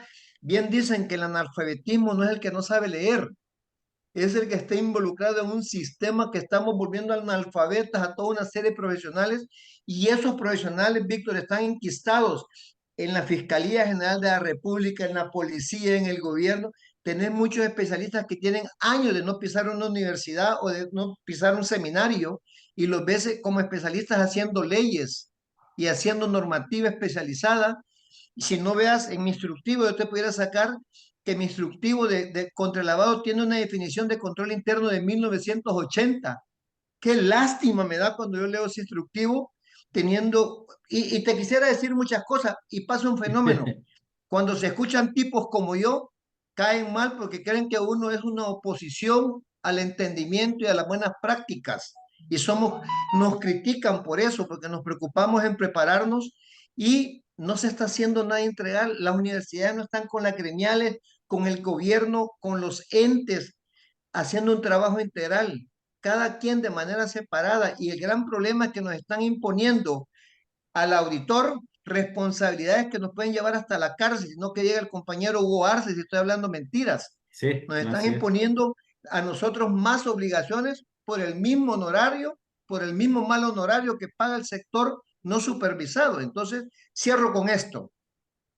Se oye y se escuchan voces, sí, que el sector inmobiliario lava, que el sector tal lava, y se vuelve tan de moda hablar de ello que es como hablar como, miren, el tema del lavado es como Bad Bunny, se le está diciendo que Bad Bunny canta basura y todos los jóvenes están enamorados de Bad Bunny.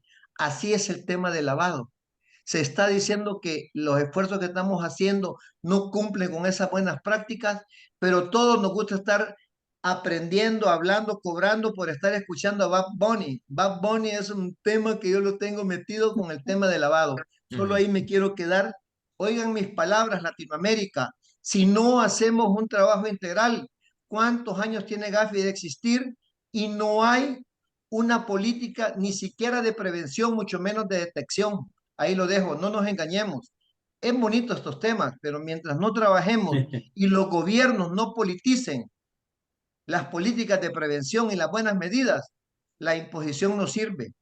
Nosotros fuimos educados, respetamos a nuestros padres y eso es cultura. Y eso es lo que tenemos que generar con las nuevas generaciones para que no tengamos gente que diga, Dios mío, ¿qué se está haciendo?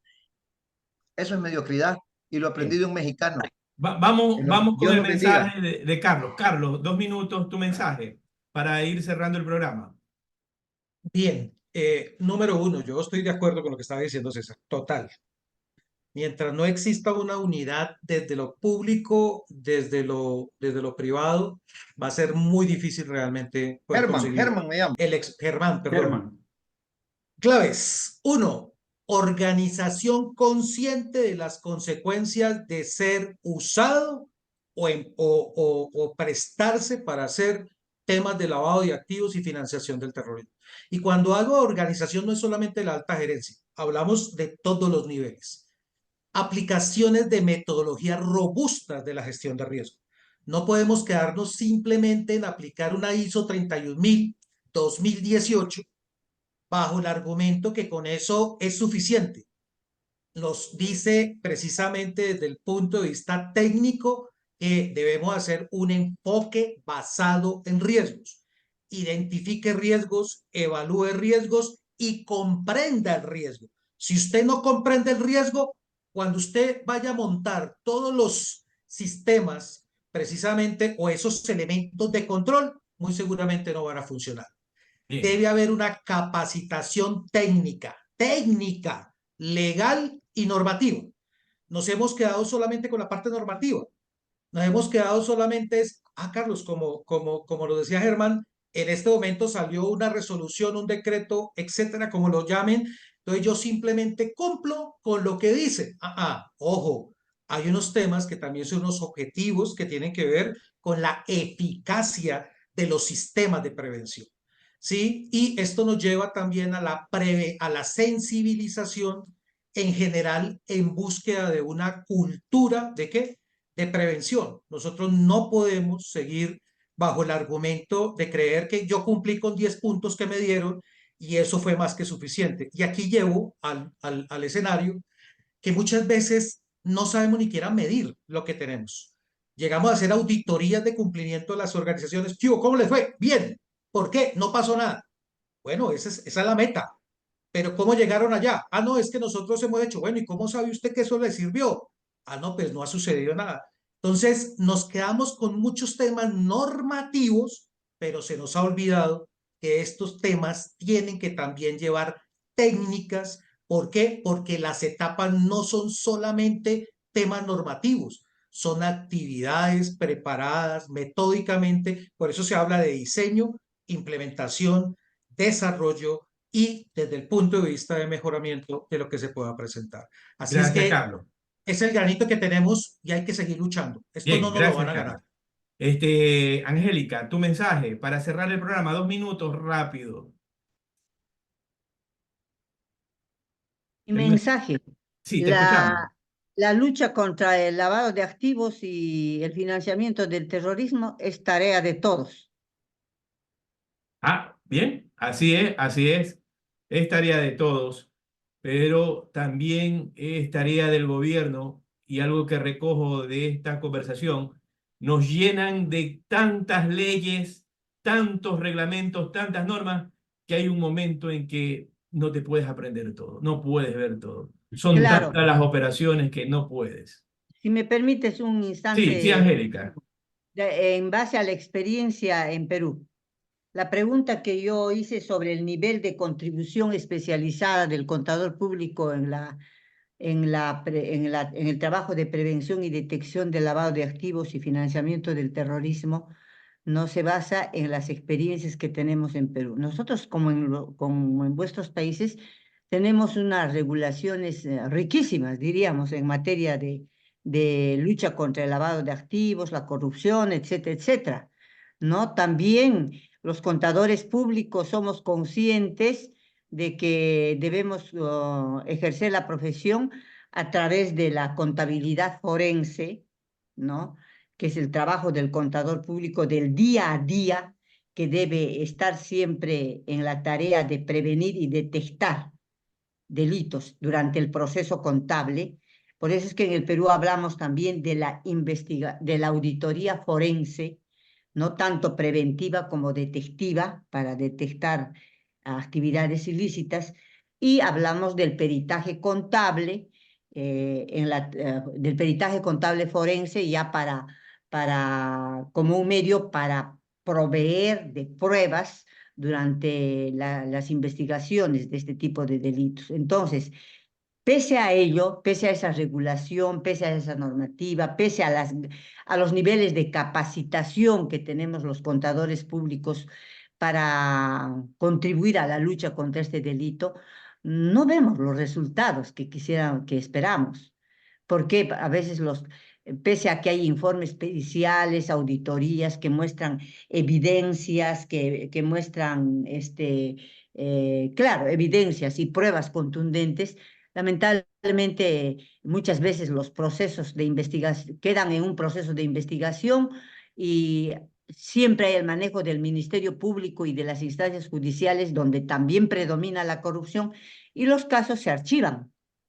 Bien. Los casos no toman en cuenta los informes periciales o los informes de auditoría de los contadores como medios de prueba fehacientes, pertinentes y convenientes para tomar esas decisiones. Entonces, por eso digo que la lucha contra el lavado de activos y el financiamiento del terrorismo y otros delitos es tarea de todos, como hablamos el día de ayer en el tema Correcto, de correcto.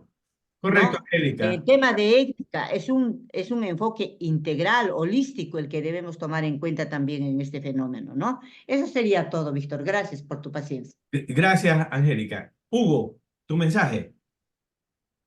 Bueno, agradecer la invitación, Víctor Hugo, un tema bastante interesante. Y solo voy a abonar algo a lo que decía Germán en el caso de nuestro país. Creo que hace falta la voluntad, no es que uno sea político, nos metamos en política, pero aquí pasó algo bien divertido. Entiendo yo que esta semana anda aquí la gente de Gafilat. Entonces, tú ves el caso de El Salvador, no cumplió las recomendaciones del GAFIC, ¿va? Políticamente nos vamos y decimos nos queremos hacer miembros del GAFILAT, ¿va? Porque no pasamos la evaluación.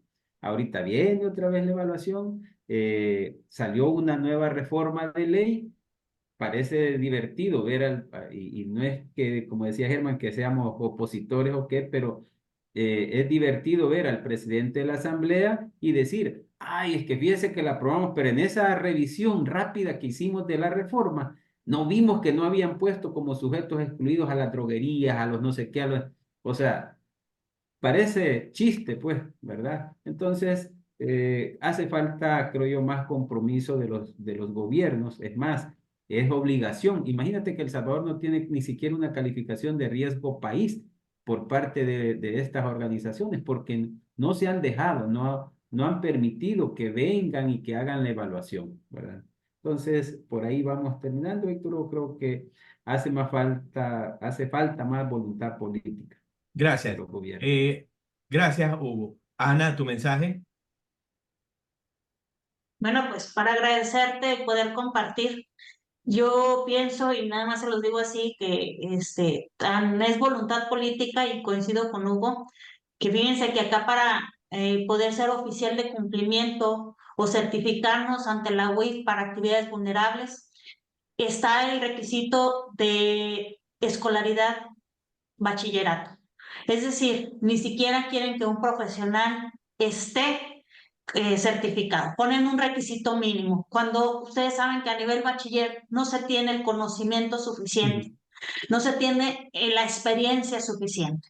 Pero ese es el nivel. ¿Por qué? Porque no podemos tapar el sol con un dedo y mientras exista el grado de corrupción en nuestros países, estamos hablando al aire y estamos hablando de un teatro que montan para decir y cumplir con algo que a nivel internacional se exige.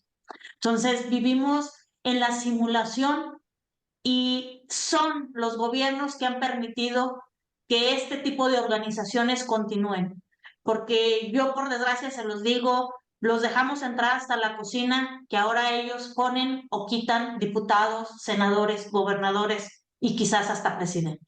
Claro. Así es. Entonces, como sociedad tenemos una labor y como parte, nosotros tenemos un título en nuestra profesión que ejercemos. Somos contadores públicos. ¿Qué significa públicos? Sociedad. Y nuestra labor va a ser formar. Quienes tenemos la dicha de estar en la docencia, en las universidades, empecemos a inyectarles, aunque sea la duda, a los muchachos para que investiguen, para que no sean mediocres, para que no sean conformistas. Porque hasta en esos niveles en las universidades se les ha olvidado tocar este tema y ponerlo como parte de la matrícula en la formación del contador público. Y Claro, entonces entender dentro de la multidisciplina que también están nuestros compañeros abogados, que también están nuestros compañeros que ven los financieros, los economistas. Tenemos que formarnos y tenemos que empezar a contribuir y a exigir y a alzar la voz, pero unidos los contadores, no de manera aislada. ¿Por qué? Porque sí está la responsabilidad de nuestro escritorio y lo dicen las leyes.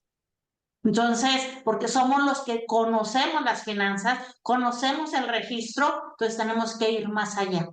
Tenemos gracias, una gran Anita. responsabilidad, pero tenemos la formación ética. Contadores, qué bonito que estemos en un diálogo y nos unamos, y más en América Latina. Un honor estar aquí. Muchas gracias. Gracias, Ana.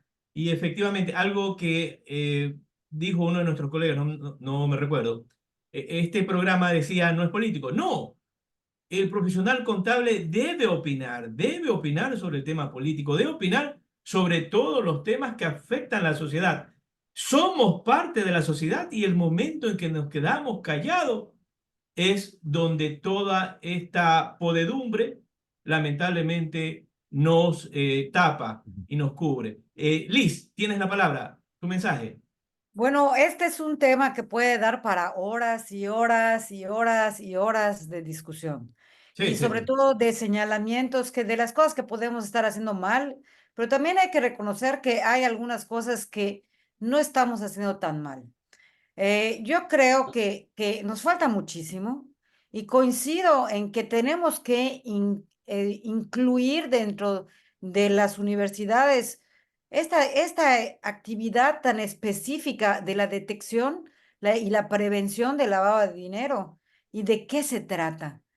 Miren, yo la verdad, mientras fui docente en la Universidad Autónoma de Yucatán, yo tocaba mucho este tema, aun cuando no estaba dentro de mi temario, ¿no?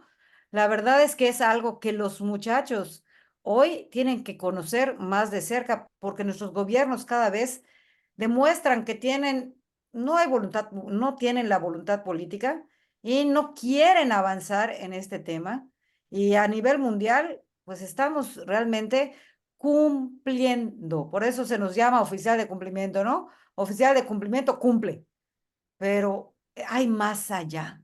Tenemos que transmitir lo importante que es ver las causas de lo que está sucediendo en nuestros países y ver cómo podemos contribuir a que esto sea menos rudo. Muy bien. Gracias, Liz.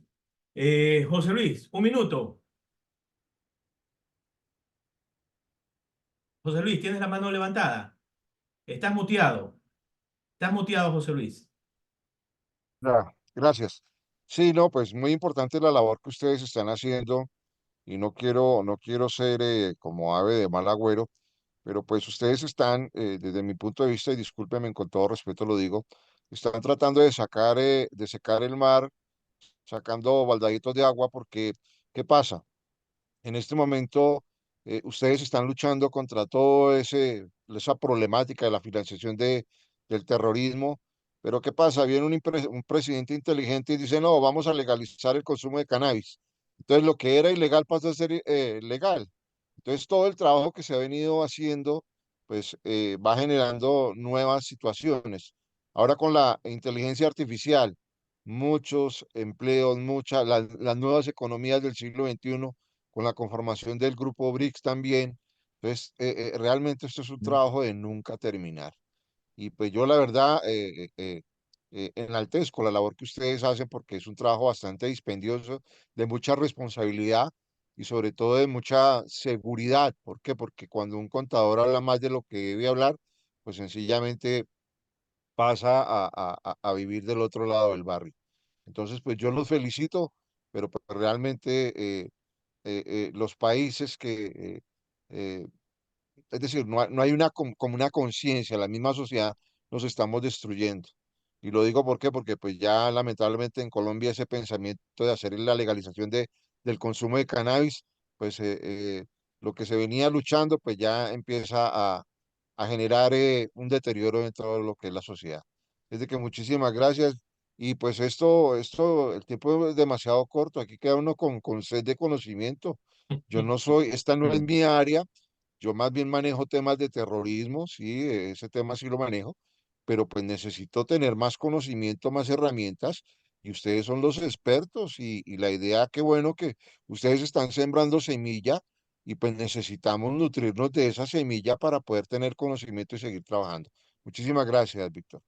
Gracias, José Luis Rodríguez Ramírez, de Colombia. Y es muy importante el tema que acabaste de decir, que estás a cargo de este tema del conocimiento del terrorismo. Todo esto es parte de la sociedad, de lo que nosotros opinamos. Bien, para cerrar ya la transmisión, le agradecemos a nuestra colega María Elizabeth Ibarra de México por su intervención. Igualmente a Ana de Beatriz de Jesús Vargas Loaiza y a todos nuestros colegas, todos esos amigos que han venido hoy día a acompañar a Anita, ¿sí? Haciendo esa barra. Qué lindo, la familia de Durango. Igualmente a nuestro colega Carlos Boschel de Colombia, igual él está dedicado a la materia de seguridad y yo creo que con José Luis Ramírez hacen un buen complemento. A nuestro colega Hugo Arce, Hugo, gracias por tu intervención. Poco a poco vamos afilando esa hacha y vas a ver que vamos a traer y vamos a dar unas opiniones más directas con todo esto lo que queremos hacer. A nuestro colega, a nuestro querido doctor Carlos Enrique Pacheco, un abrazo, un hombre Gracias, también mira, dedicado a muchos años. así es, Víctor, mira. Rapidito, doctor, que cerramos. Sí, nada más, hay un problema, mira. Un minuto.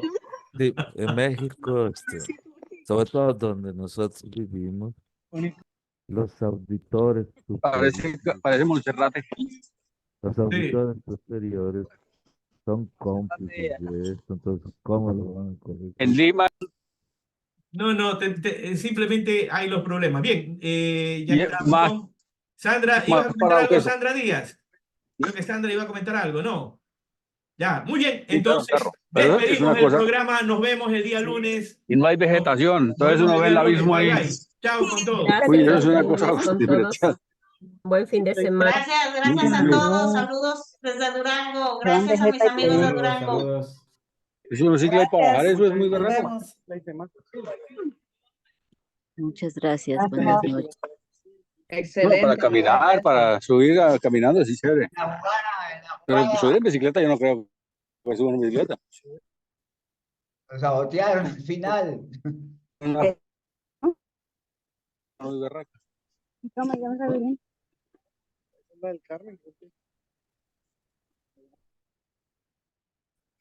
Pero bonito hicieron esto bonito hicieron para esto para mirar para allá.